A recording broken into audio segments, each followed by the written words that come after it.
अखण्डमण्डलाकारं व्याप्तं येन चराचरं तत्पदं दर्शितं येन तस्मै श्रीगुरवे नमः। तस्मै श्रीगुरवे नमः। तस्मै श्रीगुरवे नमः।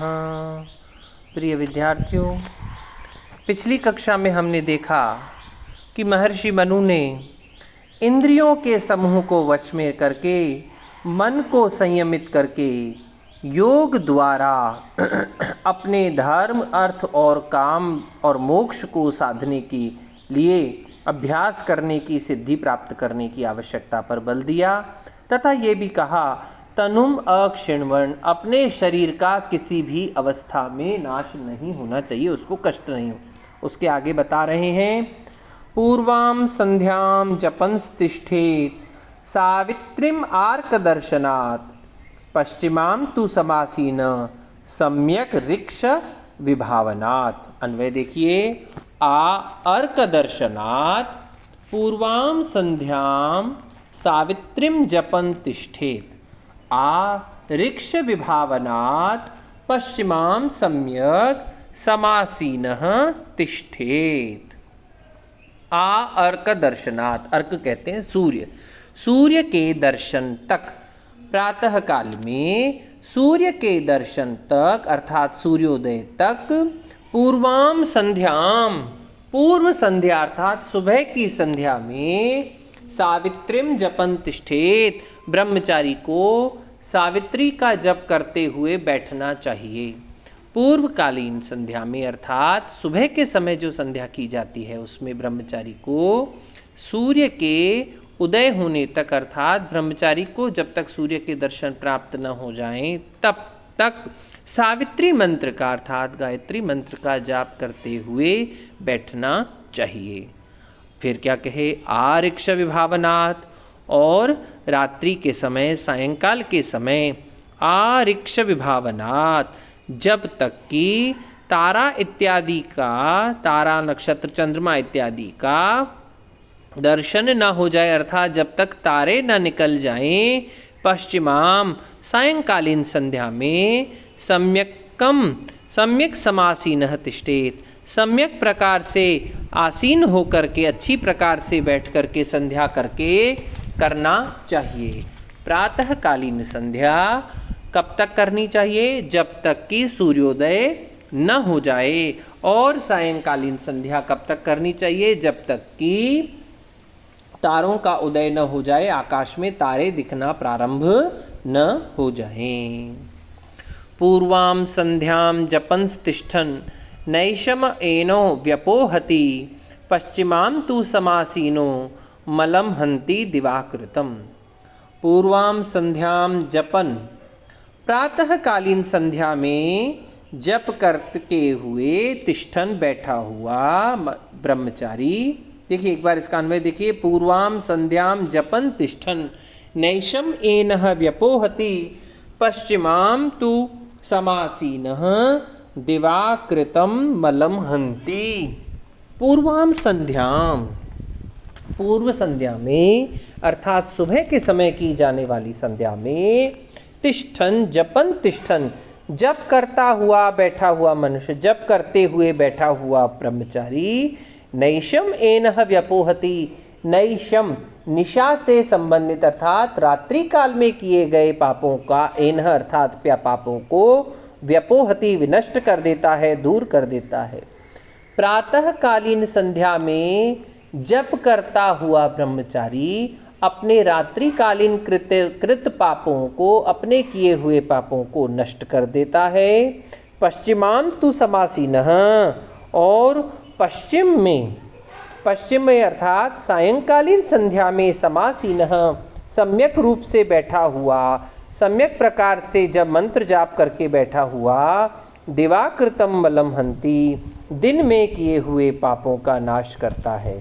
कहने का तात्पर्य है प्रातःकालीन समय में, प्रातःकालीन संध्या में गायत्री मंत्र का जाप करता हुआ ब्रह्मचारी रात्रिकृत पापों का नाश कर देता है और सायंकालीन संध्या के समय करने वाला जाप जो है वह उस ब्रह्मचारी के मध्याह्नकालीन अर्थात दिन में किए गए, सुबह और दिन में किए गए पापों का नाश कर देता है। अब आगे देखिए, न तिष्ठति तु यह पूर्वाम नोपासते यश्च पश्चिमाम सह शूद्रवत् बहिष्कार्यः सर्वस्मात् द्विज कर्मणः। अन्वय देखिए, यह तो पूर्वाम न तिष्ठति यश्च पश्चिमाम न उपासते सह सर्वस्मात् द्विज कर्मणः शूद्रवत् बहिष्कार्यः।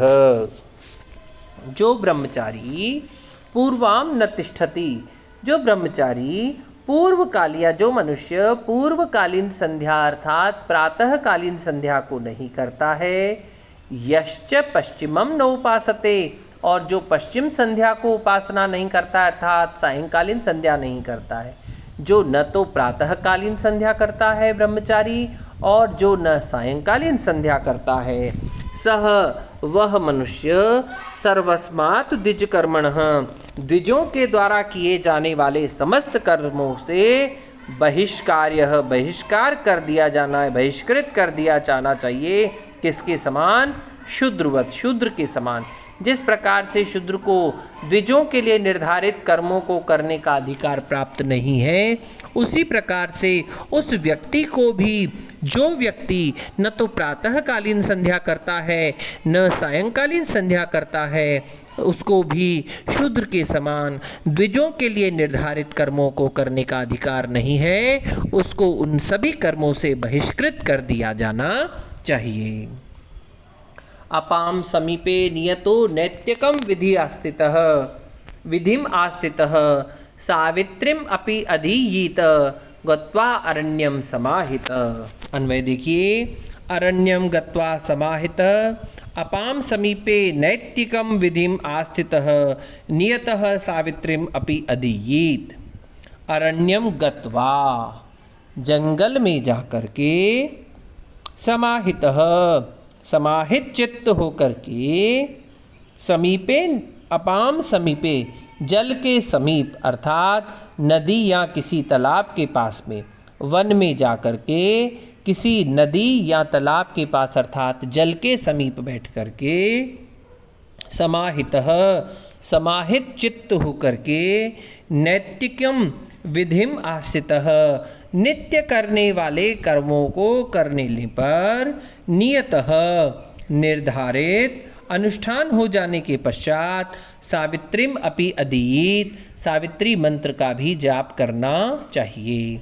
ब्रह्मचारियों के लिए निर्देश दिया है, मनुष्यों के लिए निर्देश कहा है कि मनुष्य को एकांत में जाकर के, जंगल में जाकर के अपने नित्य कर्मों से निवृत्त होकर के, जंगल में जाकर के जल के समीप बैठ करके, समाहितः, समाहित चित्त होकर के, नैतिकिम विधिम आस्थितः, नियत की गई नित्य विधि को करके, अपनी नित्य प्रार्थना, उपासना, संध्या इत्यादि को करने के पश्चात भी मनुष्य को सावित्री का जाप निश्चित रूप से करना चाहिए। सावित्री मंत्र का, गायत्री कहने का तात्पर्य, गायत्री मंत्र की महत्ता इतनी है कि यदि आप अपनी नित्य नैमित्तिक क्रियाओं को भी करते हैं तो उनको करने के पश्चात भी गायत्री मंत्र का जाप करना ही चाहिए। फिर क्या कह रहे हैं? वेदोपकरणे चैव स्वाध्याये चैव नैतिके नानुरोधो अस्ति अनध्याये होम मंत्रेषु चैव ही। इसका अन्वय देखिए, वेदोपकरणे च एव नैतिके स्वाध्याये च एव ही होम मंत्रेषु च एव अनध्याये अनुरोधः नास्ति। वेद उपकरणे, वेदों का अंग, उपकरण कहते अंग, वेदांगों का अध्ययन करने पर, च एव और, नैतिके स्वाध्याये, जो अपने नित्य कर्म हैं उनको करने पर, नित्य कर्म से तात्पर्य जो भी हमारे पंच महायज्ञ इत्यादि जो नित्य कर्म किया जाता है, ब्रह्म यज्ञ इत्यादि जो हम करते हैं उनके करने पर, स्वाध्याये, स्वाध्याय कर लेने पर, होम मंत्रेषु, होम इत्यादि कर लेने पर भी, अनध्याये अनुरोधः नास्ति। वेद मंत्रों के अनध्याय का अनुरोध नहीं है। कहने का तात्पर्य है कि जब भी कोई ब्रह्मचारी, कोई मनुष्य वेदांगों का अध्ययन करता है, वेद के अंगों का अध्ययन करता है, नित्य निरंतर वेदों का स्वाध्याय करता है और अपने नित्य कर्मों को करता है, जिसमें ब्रह्म यज्ञ, जितने भी 5 प्रकार के महायज्ञ हैं, हवन मंत्र इत्यादि होम मंत्रों का जो अनुष्ठान करता है, इनको करने पर भी अनध्याय का, अर्थात कोई ये सोचे कि मैंने आज ब्रह्म यज्ञ भी कर लिया, देव यज्ञ कर लिया, पितृयज्ञ कर लिया और वेदांगों का अध्ययन कर लिया, नित्य कर्म कर लिया, स्वाध्याय कर लिया और हवन इत्यादि भी कर लिया, तो आज मैं अध्ययन ना करूं, वेदों का अध्ययन ना करूं। तो कहते हैं कि इतना सब होने पर भी होम मंत्रों के इत्यादि में भी अनध्याय नहीं करना चाहिए, अर्थात अपने वेदों के अध्ययन से उस दिन विराम या अवकाश नहीं लेना चाहिए। कहने का तात्पर्य है कि आप नित्य निरंतर जितने भी अच्छे अच्छे कर्म करते हैं, इन सब को करने पर भी क्या है कि वेदों के अध्ययन से अवकाश नहीं है। नित्य कर्मों के साथ में भी वेदों का अध्ययन होते ही रहना चाहिए, क्योंकि वेद के अध्ययन का अवकाश नहीं मिलता है। इसके पश्चात आगे उस अनध्याय के विषय में और अध्याय के विषय में महर्षि मनु क्या बता रहे हैं, इसके विषय में हम चर्चा करेंगे कल। तब तक के लिए ओम शम।